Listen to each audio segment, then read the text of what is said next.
দেবস্নান পূর্ণিমা ভগবান জগন্নাথের ভক্তদের জন্য একটি বিশেষ এবং শুভ উৎসব। আজই 22শে জুন আজই পালন হয় জগন্নাথ দেবের স্নান যাত্রা।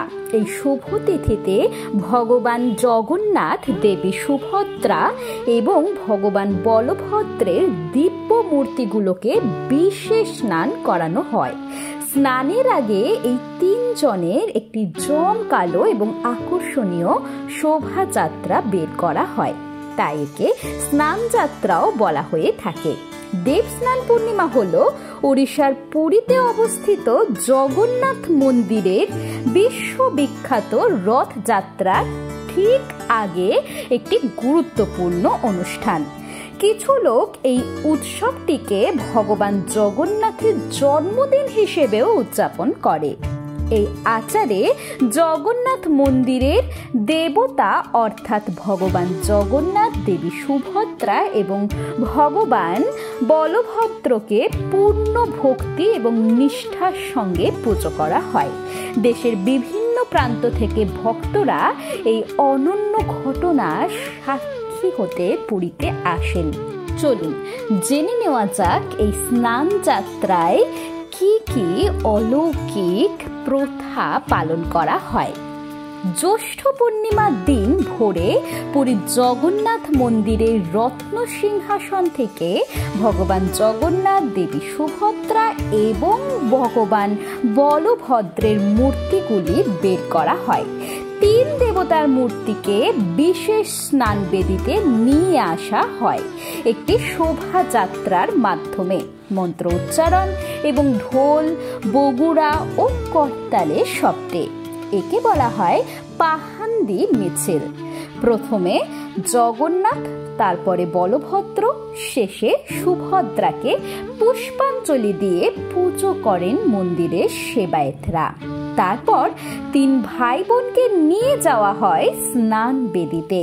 সুন্দর পট্টবস্ত্র দিয়ে ঢেকে জগন্নাথ দেব সহ বলরাম এবং সুভদ্রাকে স্নান মঞ্চে নিয়ে আসা হয়। সেই সময় চামর ও তালপাতা দিয়ে তিন দেবতাকে বাতাস করা হয়। সেখানে মঙ্গল আরতি ও সূর্য আরাধনার পর তিনজনকে মহাস্নানের জন্য প্রস্তুত করানো হয়। মন্দিরের দক্ষিণ দিকের দরজায় রয়েছে কুয়ো। সেই কুয়ো থেকে 108 কলসি জল তুলে সেই জলে স্নান করেন জগন্নাথ, বলরাম ও সুভদ্রা। স্নানের আচারের পরে তিন দেবতাকে সদাবেশা নামে একটি বিশেষ পোশাকে সজ্জিত করা হয়। বিকেলে তাদের গণেশের একটি রূপ হিসেবে সজ্জিত করা হয়, যাকে বলা হয় হাতি বেশা।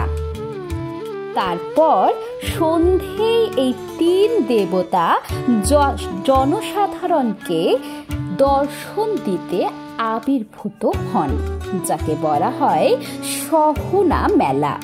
রাতে জগন্নাথ মন্দিরের প্রধান তিন দেবতা মন্দির চত্বরে অবস্থিত একটি বিশেষ বাসস্থানে চলে যান, যার নাম অনাসার বাড়ি। অনাসার বাড়িতে অবস্থানকালে জগন্নাথ দেব 15 দিন ভক্তদের থেকে দূরে থাকেন।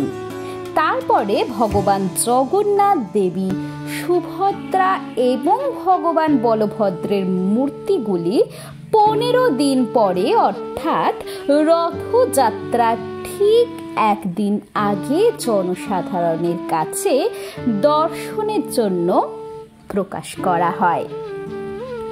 স্নানের পর জগন্নাথ বলরামের হাতি বেশ বা গণেশ বেশে সজ্জিত করানোর কথা কিন্তু উল্লেখ আছে। কথিত আছে স্বয়ং জগন্নাথ দেব মহারাজা ইন্দ্রদম্নুকে নির্দেশ দিয়েছিলেন যে মহাস্নানের পর তার অঙ্গরাগবিহীন রূপ যেন কেউ না দেখেন। তাই স্নান যাত্রার পর থেকে 15 দিন পুরীর মন্দিরের দরজা সাধারণের জন্য বন্ধ থাকে। আবার বলা হয়ে থাকে যে 108 কলসি জলে স্নান করে এরপর জ্বর আসে 3 ভাই বোনের। সর্দি জ্বর হওয়ার কারণে তাদের এই সময় মন্দিরের অন্য একটি ঘরে আলাদা রাখা হয়। রাজবৈদ্যের দেওয়া ওষুধ এবং পথ্য খেয়ে 15 দিন পর আবার বাইরে আসেন জগন্নাথ, বলরাম ও সুভদ্রা।